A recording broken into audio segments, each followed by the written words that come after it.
Om Swastiastu. Perkenalkan, nama saya Tesalonika Gombo, NIM 1807 Sekolah 21. Hari ini saya akan membawakan mengenai jamur Candida albicans.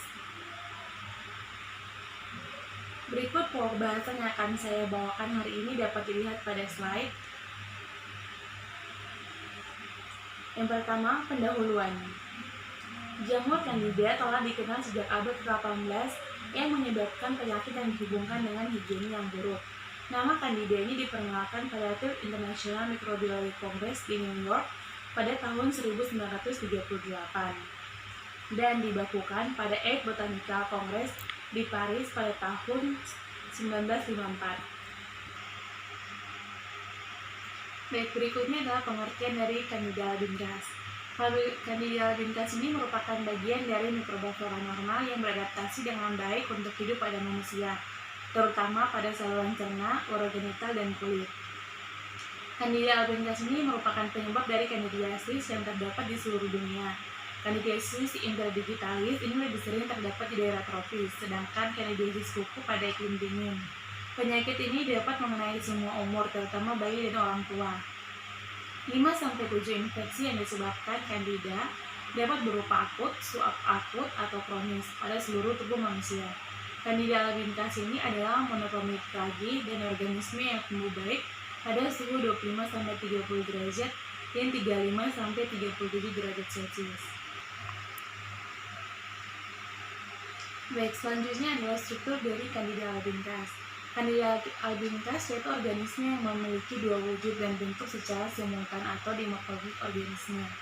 Yang pertama adalah leaf like cell atau non-invasive dan sugar fermenting organisme.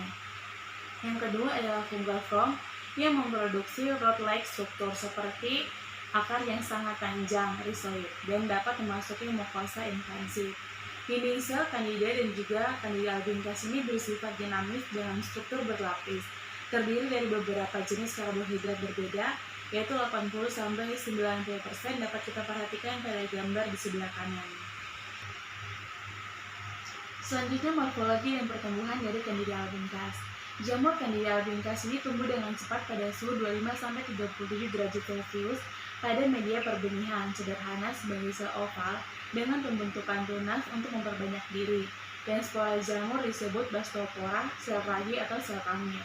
Untuk morfologi mikroskopis dari Candida albicans ini, yang pertama memperlihatkan pseudopae dengan cluster di sekitar baskom conidia, bulat berserta panjang, berukuran 3x7x3 sampai 14 mikrometer. Jamur membentuk hifa semu atau pseudohifa yang sebenarnya adalah rangkaian blastopora yang bercabang. Juga dapat membentuk hifa sejati. Candida albicans dapat dikenali dengan kemampuannya untuk membentuk tabung benih atau gland tubes dalam serum atau dengan terbentuknya spora besar berlindung tebal yang dinamakan chlamydospore. Selanjutnya, pengertian dari candidiasis. Candidiasis ini merupakan infeksi jamur sistemik yang paling sering dijumpai yang terjadi bila Candida albicans masuk ke dalam aliran darah, terutama ketika ketahanan fagositic host menurun. Respon imun sel mediated, terutama sel CD4, penting dalam mengendalikan candidiasis. Seringkali muncul beberapa bulan sebelum munculnya infeksi oportunistik yang lebih berat. Berikutnya, etiologi dan patogenesis dari candidiasis. Candidiasis atau infeksi jamur ini terjadi karena adanya pembiakan jamur secara berlebihan, di mana dalam kondisi normal muncul dalam jumlah yang kecil. Perubahan aktivitas vagina atau ketidakseimbangan hormonal menyebabkan jumlah Candida ini berlipat ganda atau munculnya gejala candidiasis. Keadaan lain yang menyebabkan candidiasis adalah karena penyakit menahun, gangguan imun yang berat, HIV/AIDS, diabetes, dan gangguan tiroid, pemberian obat kortikosteroid, dan sitostatika. Faktor lokal atau sistemik dapat mempengaruhi invasi Candida ke dalam jaringan tubuh. Nah, usia ini merupakan faktor penting yang seringkali menyebabkan candidiasis oral, terutama pada neonates. Candida dalam sirkulasi darah ini dapat menyebabkan berbagai infeksi pada ginjal, hepar, yang menempel pada katup jantung buatan, meningitis, artritis, dan endophthalmitis. Next, sistem imun terhadap Candida albicans dan candidiasis. Tubuh manusia yang kehilangan sistem imun itu menyebabkan organisme ini bersifat dari yeast form menjadi fungal form. Pembentukan parasit fungal bergerak memasuki mukosa gastrointestinal dengan merusak batas pertahanan antara intestinal tract dengan keseluruhan sirkulasi dalam tubuh. Keadaan ini menyebabkan sebagian digestus dietari protein masuk ke dalam aliran darah atau mempunyai kekuatan antigenik atau antibody stimulating yang berusaha menyerang pertahanan sistem imun tubuh. Aktivasi sistem imun terjadi akibat penggunaan antibiotik yang berkepanjangan, pemakaian steroid, kontrasepsi oral, gula yang berlebihan atau stres. Untuk manifestasi dan gejala klinis dari kandidiasis, di sini saya mengambil kandidiasis vulvovagina yang menyebabkan keluhan gatal, keputihan, kemerahan di vagina, dispareunia, dysuria, pruritus, terkadang nyeri ketika berhubungan seksual atau buang air kecil, pembekakan vulva dan labia dengan lesi pustula pupuler, disgek, dan biasanya gejala memberuk sebelum menstruasi. Pemeriksaan dengan spekulum memperlihatkan mukosa yang mengalami inflamasi dan eksudat cair berwarna putih. Kandida yang menyebar secara hematogen disertai gejala demam tinggi disebabkan oleh abses retina yang meluas ke vitreous. Pasien dapat mengeluh nyeri orbital, penglihatan kabur, skomata, atau opasitas yang melayang dan menghalangi lapang pandang penglihatan. Terapi untuk kandidiasis dapat kita lihat pada slide. Kandidiasis vulvovaginatis ini memberikan respon yang baik terhadap golongan azol seperti clotrimazole dan lain-lain. Nah, berikutnya adalah jenis-jenis pemeriksaan untuk kandidiasis. Dapat teman-teman lihat pada slide. Di sini ada 9 pemeriksaan yang dapat kita lakukan untuk pemeriksaan kandidiasis.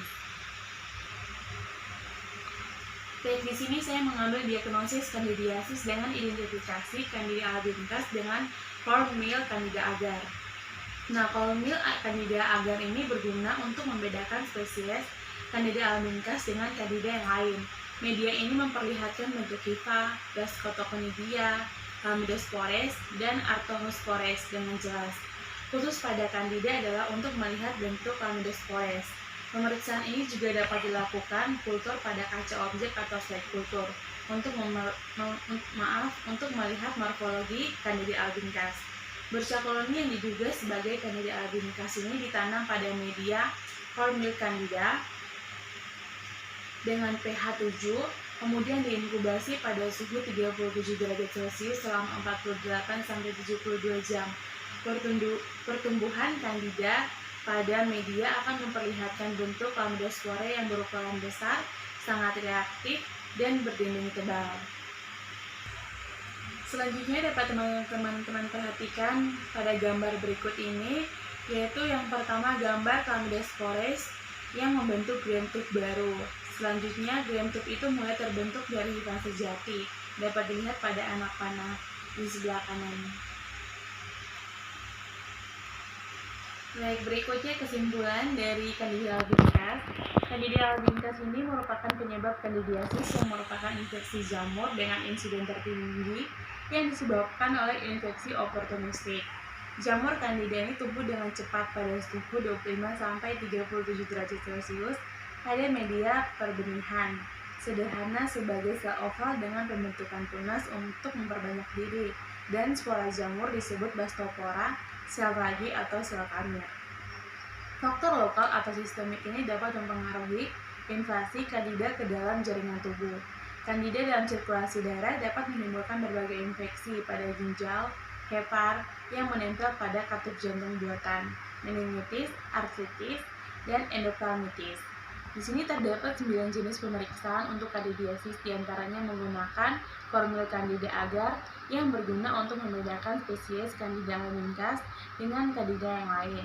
Aktivitas sistem imun terjadi akibat penggunaan antibiotik yang berkepanjangan, pemakaian steroid, kontrasepsi oral, diet gula yang berlebihan, atau stres.